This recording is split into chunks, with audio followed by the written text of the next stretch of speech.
Hello and welcome back to My Mom's Basement. It is Robbie Fox, and I am here with truly one of my favorite bands in the scene right now, Grayscale. You guys have been one of my favorite bands for years, and I've been trying to get this interview for years. I've been wanting to interview you guys for years because Umbra, one of my favorite albums of the past 10 years probably. Absolutely love that album.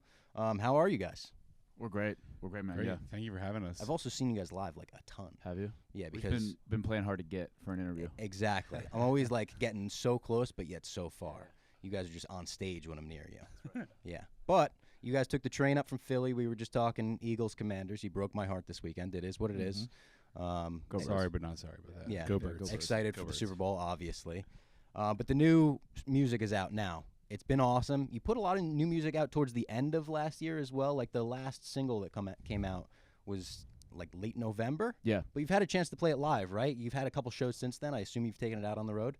Yeah, we have, and we actually did like a record release show where we just played like the whole new record because the record comes out January 31st, and we just put that release show. We just played everything, even the unreleased stuff, the non-singles. Like we just did the whole thing straight through in Philly. That was like just last December. Was that the Fillmore show? Yeah. Yep. Sick. Yeah, it was sick. How'd it play? It was sick. It felt good, so good playing it all. Those for the first time. Does it feel weird playing songs that you know the audience doesn't know? Yeah, a little bit. But it's like A fun. I little feel like bit. we've never done that before, so it was a cool change up. You know, Yeah. you get so Yeah. used to playing some version of a set list that's similar for years on a touring cycle, so it was cool to just like rip it, like, Yeah. like straight Yeah, through. we've like had those songs for so long, like in a Dropbox folder, so we were just like itching to play them anyway. So, Yeah. yeah. Cool. Specifically, there's one moment on one of the new songs that, excuse my language if there's kids watching, earmuffs, came myself when I heard it. I'm a bass player. Dude, the bass fill leading into the final chorus of Summer Clothes. Oh my God, that thing That's goes you, right? nasty. Yeah, get into it. It was a combination of out Cab and myself. But Right, yeah, right, that yeah. Phil. So good. And Yeah. it's such the new stuff is such a cool blend of pop, kind of pop punk, I don't even know, hyper pop style. I don't even know how to describe it. How do you guys blend all of that when you're in the studio? Are you consciously thinking about genres or no? No, I think honestly we have so much influence from a lot of like classic rock bands and like 90s alternative, and I feel so much of this record was just a rock band with synths. Like that was kind of, we had Yeah. much less. I feel like in previous records we've had so many things in the computer at our disposal, like all these different presets and whatever, but this one we really focused on the live performance, like in a room with amps and like a couple synthesizers and like writing it that way. I think and it had like a huge impact, I feel, in the Yeah, final like product. Yeah, like a lot of our influences, I think, like growing up learning music and playing instruments and things, kind of like shown through most on this, like the brightest on this record. Like you were saying, like playing in the room and everything, like the All of this stuff is played in the room live? Yeah. Wow. We like rehearsed very heavily. When That's sick. we've always done it that way, but I feel for this record in particular, we really leaned into it. And actually, Not Afraid to Die was the first single. It Yeah. came out like kind of like way out early before we started rolling out this record. And that one, all of the instruments were actually like recorded live at the same time in a room. Like we went in after and like punched a couple things, but for the most part, it was like the band was literally live in a room, like old school. Have you guys done that before or no? To like pre-pro something, but for it to be the actual recording that's like released, no. Yeah. It was And then not. who are the like rock influences you're talking about, like the 90s influences? Are there specific bands that you were in the studio talking about? I mean, I think for me, it's always kind of been like, I mean, as far as the 90s, like, you know, like Third Eye Blind, Fuel, Everclear. Fuel? I don't hear Dude, Fuel a yeah, lot. That's we a good were shout, talking though. about- Dude, we were Dude. listening to Shimmer Shimmer? recently. Yeah, that's and a we're like, jam. yo, this Banger. song is Yeah. is so good. I saw them live at Bamboozle, I think, and like this is a crazy shout, but the day that we killed Osama. Yeah, because I remember Bamboozle had the wildest lineup this year. It was like Fuel, We the Kings, Bruno Mars, Motley Crue, Wiz Khalifa, and it was like, what the fuck is going on? Yeah. And we killed Osama that night. So it was like USA, USA. Everyone's going crazy. And the only memory I have of Fuel set is that the drummer was so passionately singing every one of their songs behind the sick. kit. Can It you was imagine great. Nick doing that shit? No, never. So we talk a lot about origin stories on this podcast. I'm a comic book nerd, so I like to get every band's origin story. How did the band start? When did everything come together for you guys? 2011 was it? Go way back. Well, 2011 we like had the name and we were playing in like our basement and basement shows and whatever. I think we started touring full time as a band in like 2017. 2016 we started recording our first full length record. So 2017 it's been full time, but yeah, we've been friends since we were like 14 years old, just Really? fucking around. Were you guys playing music back then too? Pretty much, yeah. Yeah, 14, 15. You guys met on Craigslist? Right? Yeah. Nick and I met on Craigslist. Yeah. Yeah, I mean, that's how we all kind of met, was because of music specifically. It was like Yeah. you had a friend that these guys were playing with, and then that's how I got in, was through a friend. And Andrew, same thing. I think Colin was playing with some other guys that he met Andrew through, and yeah, so it's all just because of Who came up with the name? Dude, we get obviously a common question is like, how'd you get your band name? There was so little thought. It was like, that sounds cool. It was like a notes app with like 7 choices, and we're like, Yeah, like that Was it at all Game of Thrones inspired No, around it was that not time, or it no? was not inspired by. You get that all the time? We get that all the time. Yeah. you We guys got, like- haven't even seen Game of Thrones. I've have never you? even watched it. I should. I'm the only one who's seen Game of Thrones. I know. I get shit about it all the time. Unbelievable, honestly. It's pretty sick, but it's one of those shows that I feel like it ended in a way that people aren't even like, you got to see it anymore. They're like, yeah, you could check it out. Yeah, I hear it every time. They're like, it's just like the ending was awful. I'm like, well then why would I Yeah. even waste my time? But the first 6 seasons pretty sick. Pretty awesome. Pretty they're fucking gonna sick. have dude. to Like, pretty awesome. Pretty Convince much me as on good that. as TV gets, the Yeah. first 6 seasons. What were your first shows like? Like, I guess the basement shows. Do you have any like horror stories? Dude, we were Dude, just talking We about this. just did this. Yeah. I mean, dude, we've literally like some of the West Philly basements we'd play.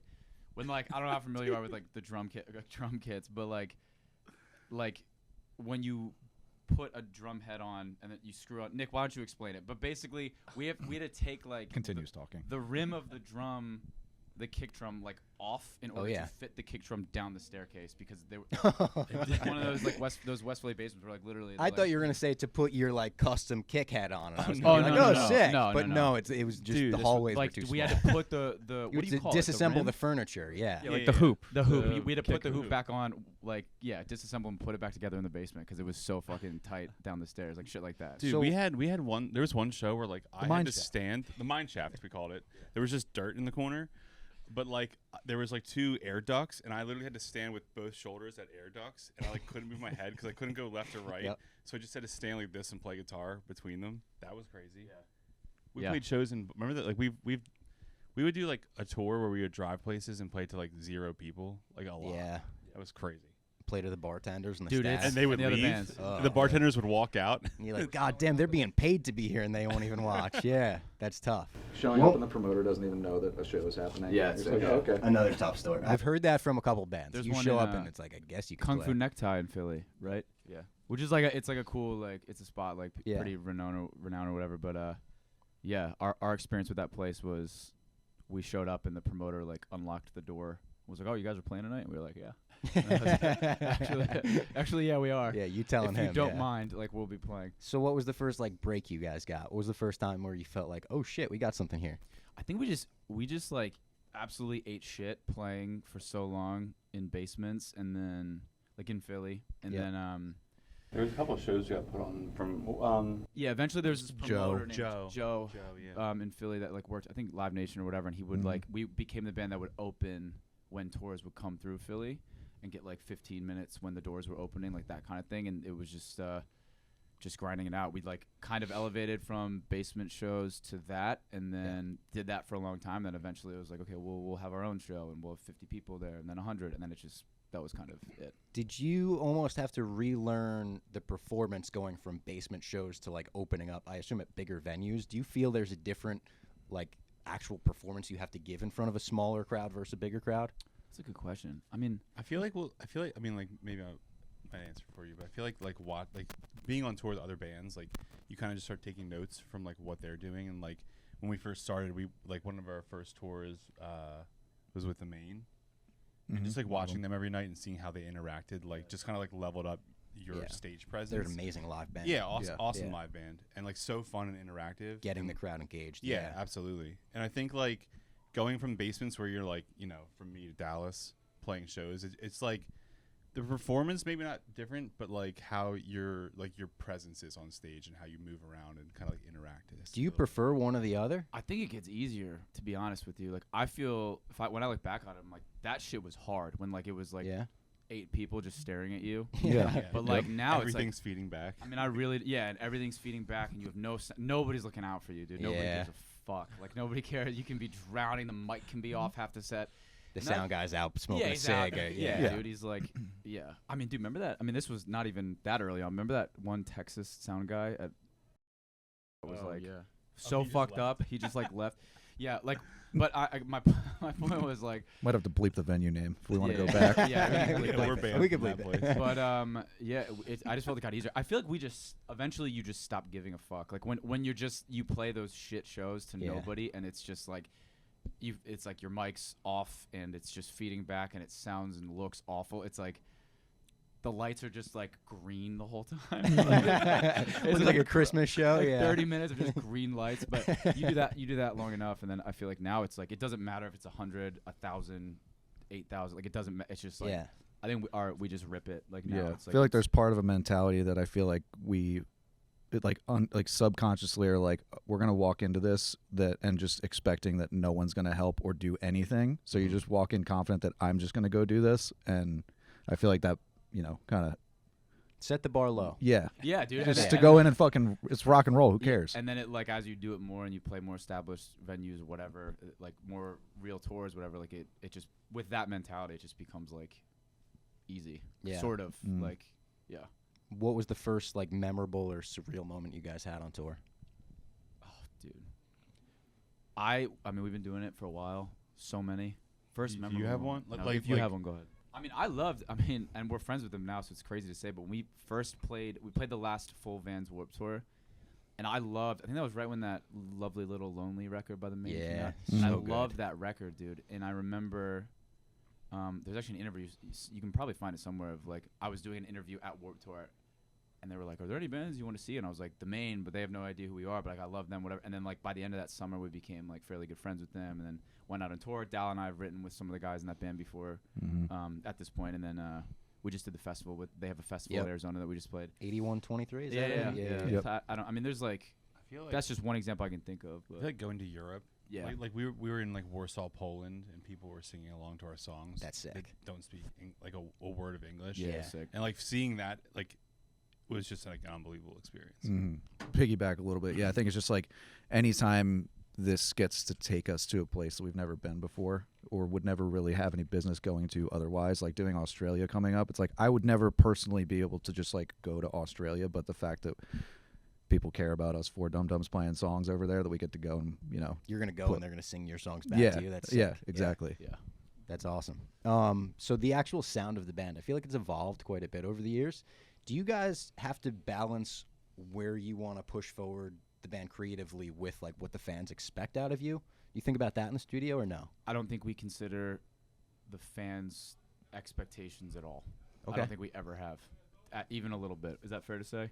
I'd say that's fair. Yeah, and like I don't mean that in any negative way. I just think it's been like we're like we don't take too much shit seriously in life, but as far as like the art and what we're making, like, and I hate sounding like so pompous saying that, but it's like we very much it's like we have like a mission and we really stay focused on like as we write songs and a sound kind of reveals itself of like what we want a record to sound like, we really like lock in and are pretty like unapologetic about achieving that. I think this record in particular, in my opinion, I feel like is a good blend of like all of our previous three. Like it's all the good parts Yep. of those records sort of in one. And I would say like we're all the most proud of this one of any record we've ever done, honestly. Do you guys feel like your influences have evolved much over the years you've been making music, or have they been pretty like steadfast staying? That's a good question. I think mine have definitely evolved. Do you come back to any sounds in the studio even like, oh, I love the drum sound on this record, let's try to chase that down, I love the guitar tone Yeah. on that? I mean, I think like for me and you guys, Nikki, we can let you go because we've been talking a ton. But I feel like, I mean, I think like Third Eye Blind, The Killers, like, like those have always been an Yeah. influence for me, even like since our first EP, whatever, to now. And I think in some ways we've just executed like what those inspirations are for us better now in our more recent stuff than in the past. Bruce Springsteen on this record was a huge one for me. Oh, cool. Huge one. Yeah.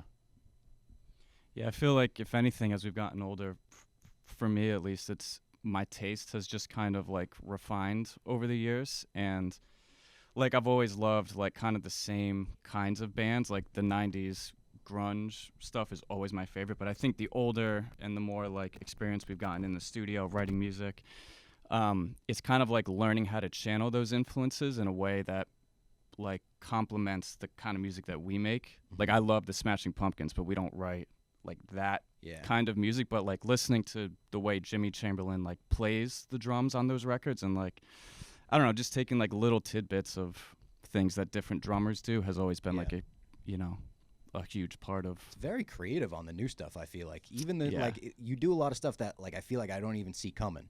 Which is like it's like hit me like a magic trick or something. But on songs that you would think are going one way, like you hit a fill going into a chorus or something, it's like, oh shit, that was fucking unique. Oh, yeah. Thank you. Yeah, I love the Chamberlain shout out too. One of my favorites, like a cool jazz influenced rock drummer. Yeah.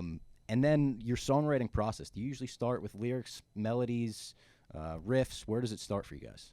I think it depends. I think sometimes I'll come in with the lyrics. Sometimes Dal and I will come in with a melody. Sometimes it's a guitar part. Sometimes it's a drum loop. I don't think we've ever had like one process where it like starts. I think it's just when somebody feels confident about a part, then we kind of like start the process of throwing shit at it and seeing what sticks around it. You know what I mean? Yeah. Are there any genres or artists that you think fans would be surprised to hear you guys listening to? I think like probably country for you, Del. A lot of it. Yeah, I've said it a couple of times now, but Steven Wilson Jr. is one. He put a record out, I think, in 2023, but I still am ripping that one, and Flatland Cavalry is another one I've been listening to. Yeah, kind of rips. Yeah. I've been listening to Leon Bridges. He's like my absolute favorite right now. He's so sick. Yeah. I saw him last month, or maybe it was 2 months ago, and I was just like in my chair, just kind of like I was like hypnotized watching. It was so good.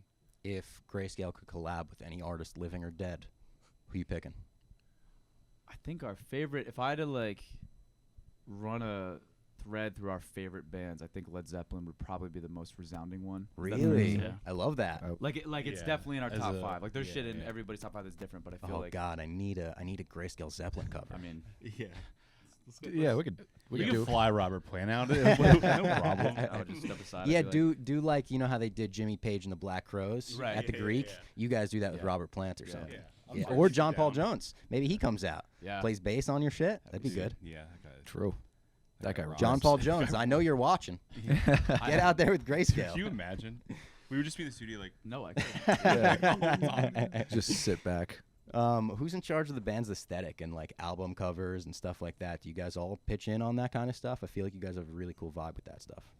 Thanks, man. I feel like it's kind of a collective effort. I feel like creatively, and then Jacob, our wonderful creative director, and I will like mostly kind of like we'll have an idea. I think for the Hart, our new record, like the idea of having this enormous clover sign.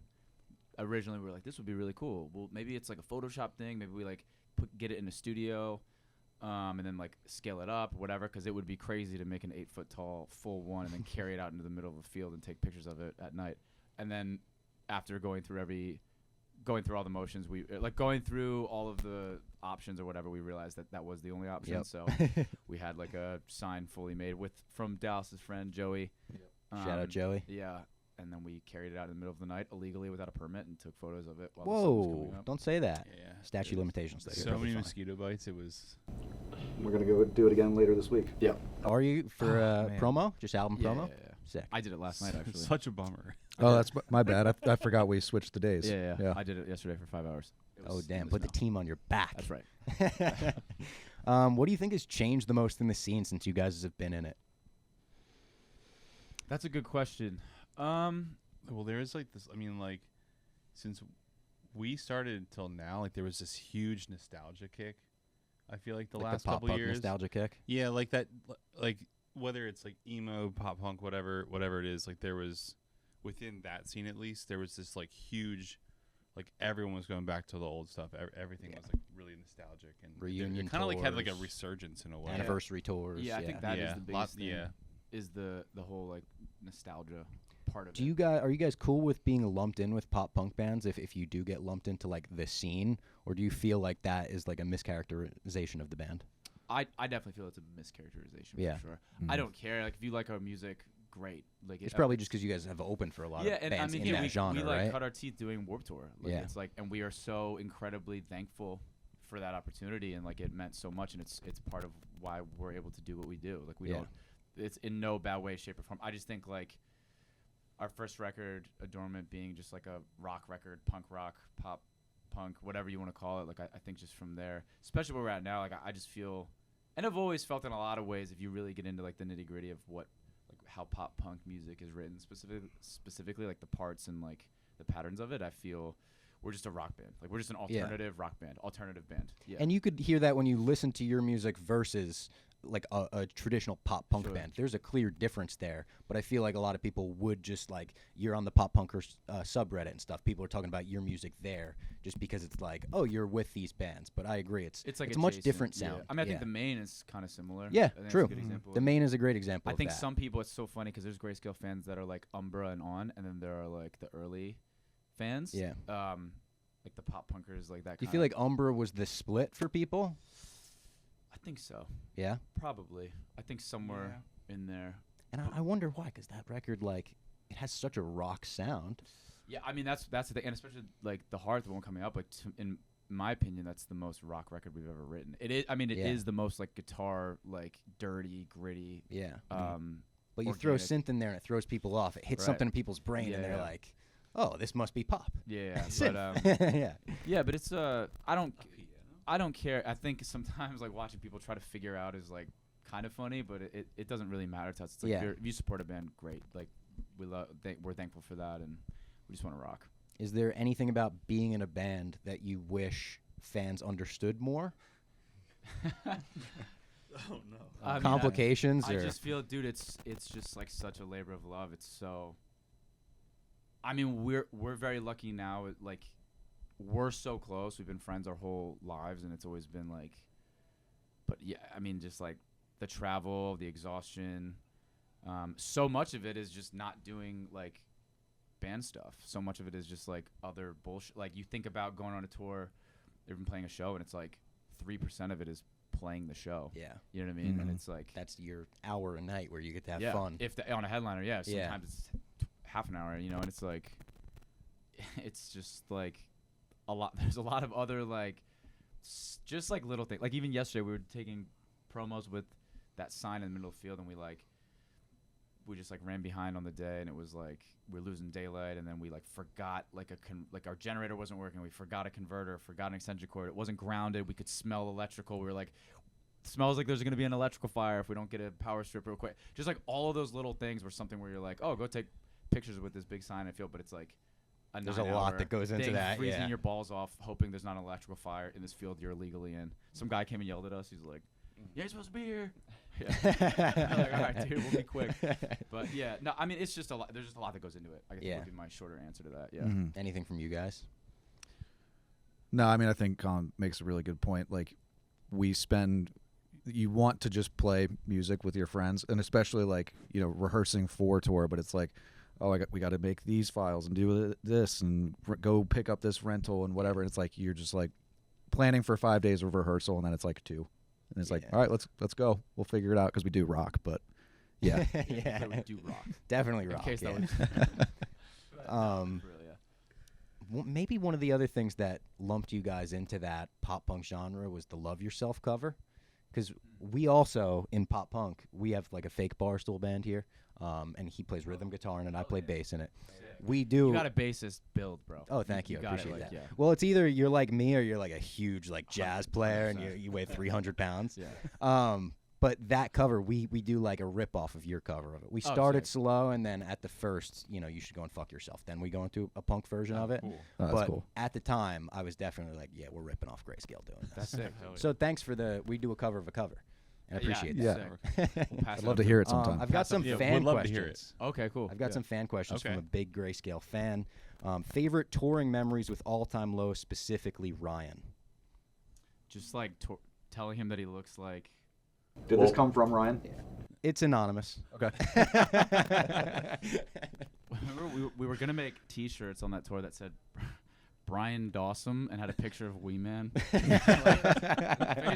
think we were watching like something. We were like Ryan kind of like first glance, Ryan's a handsome boy, but like first glance, he kind of looks like Wee Man. He definitely does. like He could be the mini man. Yeah, They so could do that Hard Knock Life video. Yeah, like. yeah. So I think that's probably. I texted. I think I texted Alex. I was like, "Would you guys be like bummed if we made Brian Dawson Brian Dawson T-shirts with Wee Man on them and sold them on the tour?" And he was like, "No, it's cool." And then I think we couldn't.